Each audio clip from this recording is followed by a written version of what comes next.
Kāda interesanta grāmata? Čau, mani draugi! Šodien es gribētu jums pastāstīt par ļoti interesantu grāmatiņu. Tās nosaukums ir Mazais miljardieris, un tajā ir 279 lapas puses. To uzrakstīja Deivids Valjams.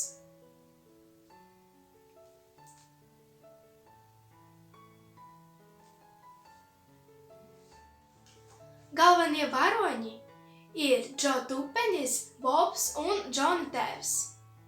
Kā vienmēr, es pastāstīšu par pašu galvenāko varoni, par Džo Tupeni.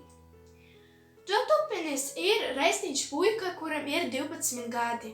Viņam ir brūni mati un ļoti daudz naudas. Un vispār, viņš ir ļoti labs puika. Bet no tā, ka viņam ir ļoti daudz naudas, viņam nav īstu draugu.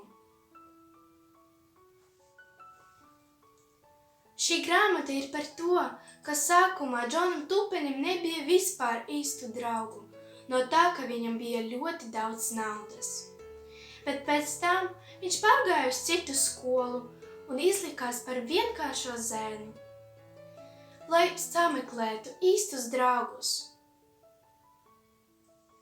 Man ļoti patika lasīt šo grāmatu, bet, lai sajustu tādas pašas sajūtas, vajag arī to izlasīt.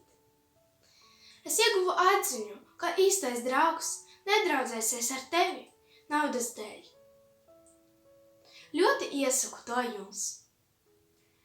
Čau, mani draudziņi! Tā!